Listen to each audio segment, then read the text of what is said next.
ابتدا ہے رب جلیل کے بابرکت نام سے جو دلوں کے بید خوب جانتا ہے. دیکھتی آنکھوں سنتے کانوں آپ سب کو حبیب تاج کا سلام. آپ دیکھ رہے ہیں التاج اسلامک سینٹر. آپ نے دیکھا ہوگا کہ میڈیا کے اوپر ایک چھوٹی سی تحریر بہت زیادہ وائرل ہے جس کے اندر یہ لکھا ہوا تھا کہ میرے بیٹے نے قرآن مجید حفظ کیا اور اس خوشی میں جس قاری سے میرے بیٹے نے قرآن مجید حفظ کیا ہے میں نے ان کو عمرے کا ٹکٹ دیا ہے.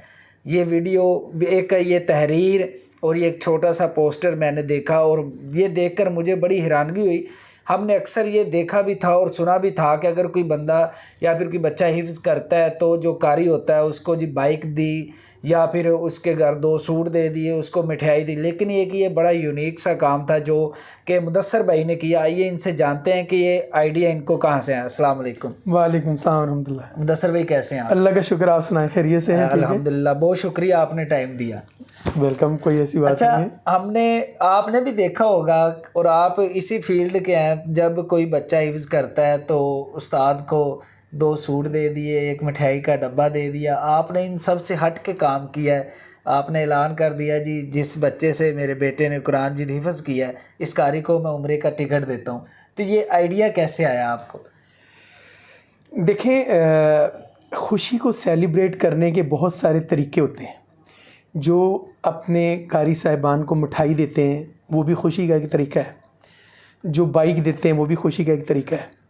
تو میں نے اللہ تعالیٰ کے گھر جا کر اللہ تعالیٰ سے دعا مانگی, اللہ تعالیٰ نے بیٹا دیا. تو پھر میں نے اسی وقت نیت کر لی تھی کہ جس دن یہ بیٹا حفظ کرے گا اور جس قاری صاحب سے یہ حفظ کرے گا, میں نے نیت کی تھی کہ ان کو بھی اللہ تعالیٰ کے گھر پہنچانے کا بندوبست کریں گے. تو بس یہ ایک میری اندر کی نیت تھی. تو اس دن جس دن یہ بیٹے نے قرآن پاک حفظ کیا تو اللہ تعالیٰ نے خوشی کا موقع تھا, وہ اس سے بڑھ کر کیا سعادت ہو سکتی ہے.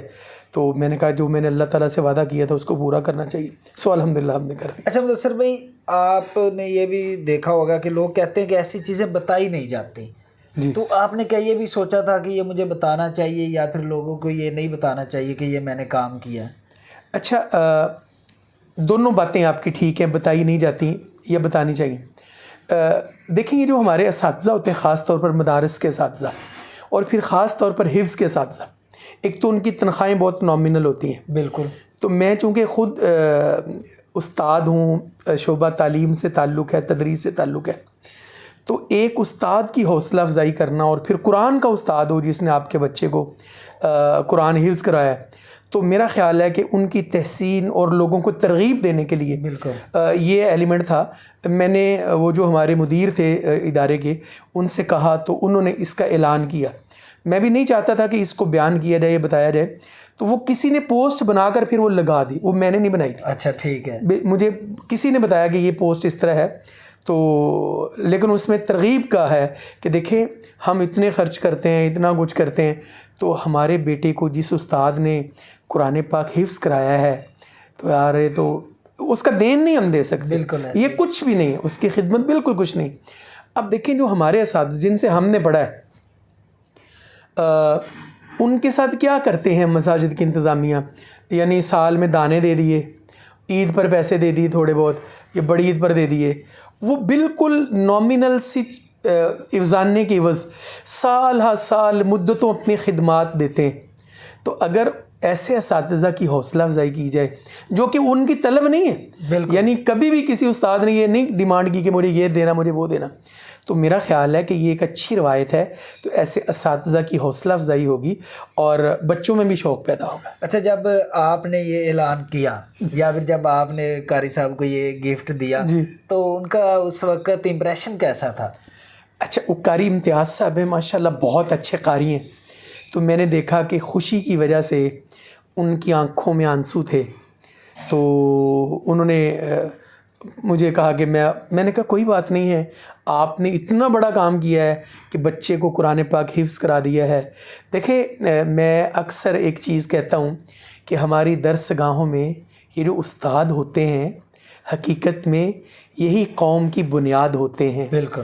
سنیں ہم روداد جب کسی کی کامیابی کی, تو ہر ایک روداد میں یہی مرکز روداد ہوتے ہیں. بالکل. تو ان کی چہرے پر جو خوشی تھی, جو تبسم تھا, وہی میرے لیے نو ڈاؤٹ خوشی کی وجہ سے وہ رو رہے تھے, ان کی آنکھوں میں آنسو. اچھا, آپ اس فیلڈ کے, آپ اس چیز سے بخوبی واقف ہیں کہ حفظ کرنا بھی ایک بہت بڑی بات ہے جی, لیکن اس کو آگے لے کر چلنا یہ اس سے ایک بڑی بات ہوتی بالکل ہے. ایسے. تو آپ کی ماشاءاللہ جو فیملی ہے, بچے لاہور میں پیدا ہوئے, اس طرح کا ان کا ماحول بھی ایک جیسے ممی ڈیڈی بھی کہہ سکتے ہیں, تو آپ کو کیا لگتا ہے کہ عبد الرحمن بھائی اس فیلڈ کو, اس چیز کو لے کر آگے چل سکتے ہیں آنے والے وقت میں, نماز تراویح یا پھر جمعے وغیرہ کو کوئی پلان ایسا کوئی؟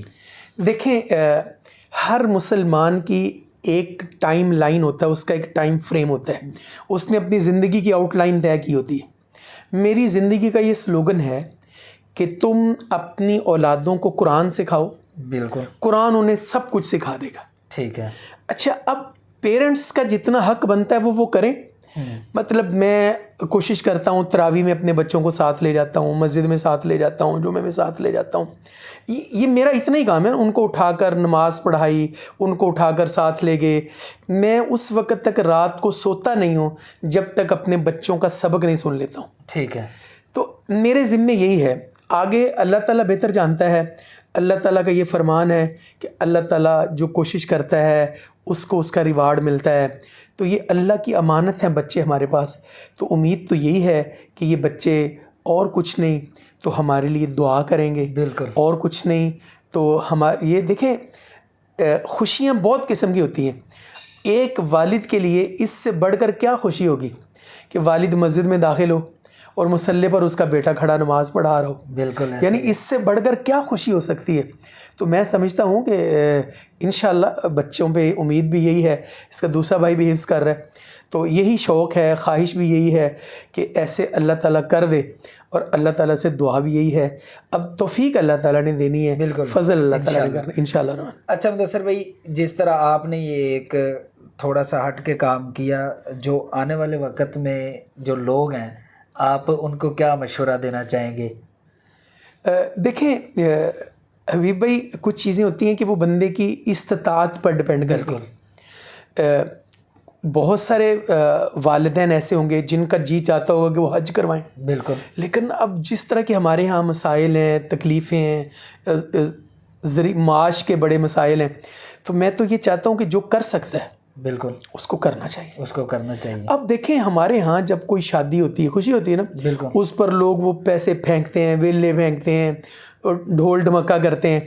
تو یار اگر اس طرح کا جسچر ہو, ہم اس طرح کی روایت قائم کریں, کہ اس سے دو فائدے ہوں گے.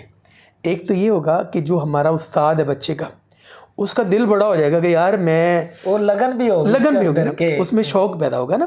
دوسرا یہ ہے کہ یہ ایک بہت بڑی نیکی ہے, بالکل, اتنی بڑی نیکی ہے کہ اب یہی استاد صاحب, مجھے یقین ہے جب وہ اللہ تعالیٰ کے گھر جائیں گے وہ دعائیں تو کریں گے, بالکل, تو ان کی دعا اگر ہمارے حق میں قبول ہو گئی تو اور کیا چاہیے انشاءاللہ. ٹھیک ہے. تو میں یہ کہتا ہوں کہ یہ ایک روایت ہے, اس سے بہتر بھی ہو سکتی ہے, اس سے بہت بہتر ہو سکتی ہے. بالکل ایسے ہی. ہم دیکھتے ہیں نا رمضان میں ہمارے قرہ حضرات تراویح پڑھاتے ہیں, ان کو گاڑیاں دے دیتے ہیں لوگ, عمرے کے ٹکٹ دے دیتے ہیں.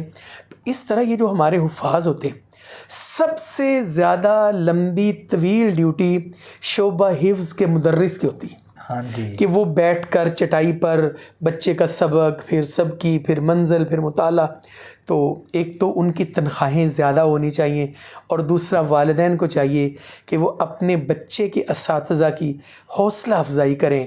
اور یہ ایک حقیر سی حوصلہ افزائی جو میں نے کی ہے, اللہ تعالیٰ قبول کرے اور اس کو ریاکاری اور دکھلاوے سے بچائے. بہت شکریہ مدثر بھائی, آپ نے ٹائم دیا. دعا میں یاد رکھیے, انشاءاللہ آپ کے ساتھ دوبارہ ملاقات ہوگی. اللہ حافظ.